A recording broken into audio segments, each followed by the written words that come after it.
সীমাবদ্ধ জীবন শেষে কাগজের টুকরোগুলোর বাইরে আত্মিক কিছু সম্পর্ক গড়ে উঠুক, যাতে বিদায়ের সময় চিৎকার করে বলা যায়, আমি কিছু বন্ধু পেয়েছিলাম।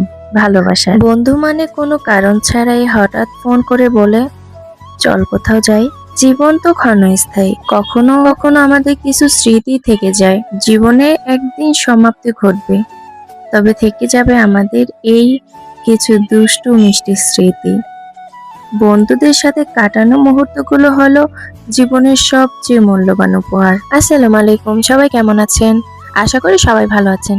আমি আজকে আপনাদের সাথে আমার ফ্রেন্ডদের সাথে কাটানোর সময় উপভোগ করেছি, কতটা ভালো লেগেছে সেটাই শেয়ার করব। মূলত দিনটা ছিল আমার জন্য একটু স্পেশাল, কারণ আমার কোনো ফ্রেন্ড কখনো এভাবে আমার সাথে থাকে নাই, বা আমরা এক রাত কখনোই একসাথে কাটাই নাই। মূলত ওরা ঢাকা আসছিল ওদের একটা কাজের জন্য।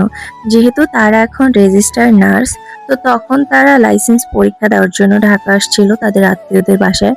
তো যেহেতু আমি ঢাকাতেই থাকি, তো বললাম যে আয় আমার সাথে দেখা করে যা।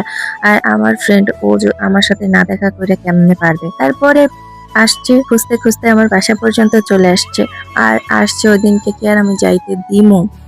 আফটার অল মগো বরিশাল্লা, উই আর বরিশাল্লা। যাই হোক, অনেক মজা করছি। আর কি বলবো, একটু পর পর আম্মু আপু যেরকম বকা দিত যে ঘুমা ঘুমা, আমার জামাইও ওই দিন রাত্রে বারবার বলতেছিল ঘুমাবা না ঘুমাবা না, মানে রাত জায়গা গল্প করতেছিলাম 2টা 3টা পর্যন্ত। আর এরকম যে কোনোদিন হবে, ওই একটা রাতই তো। পরের দিনে ওরা চলে গেছিল। তবে আগের দিন আমরা বিকালবেলা একটু টাইম পেয়েছিলাম, ওরা বলতেছিল যে চল একটু শাড়ি টাড়ি পরে একটু স্মৃতি ধরে রাখি। তো আমরা সারাদিন কি কি করলাম, যেহেতু ওরা আসবে, আমার তো টুকিটাকি কাজ ঘরে এমনিতেই ছিল। আমি রান্না বান্না কমপ্লিট করার পর ওরে দিয়ে একটু থালা বাসন ধোয়াইছি। আসলে ও কিছুই কারণে হুদাই ছেড়ে বং ধরছে। যাই হোক, আমার বান্ধবী, আমি মনে করি মানে কিছু কিছু বান্ধবীরা থাকে না, একটু ইগো দেখাইয়া চলে বা অন্য রকমের থাকে। তো আমার এই ফ্রেন্ডটা এমন যে আমি যদি বলি ওরে এই জায়গায় যাবো, হুট করে বলবো যে চল যাই, ও রাজি।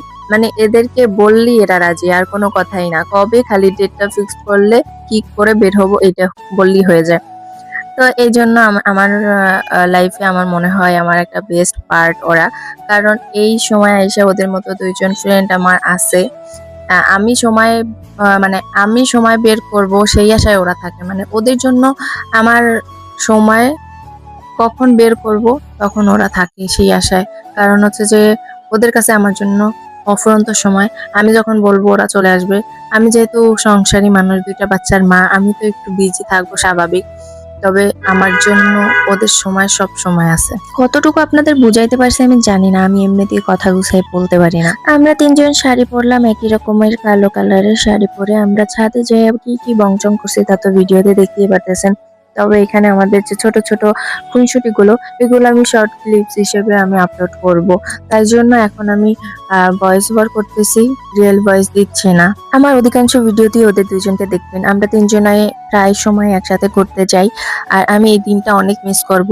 আর তোদেরকে বলি, তোরা যদি ভিডিওটা দেখিস, শোন, আবার আসবি।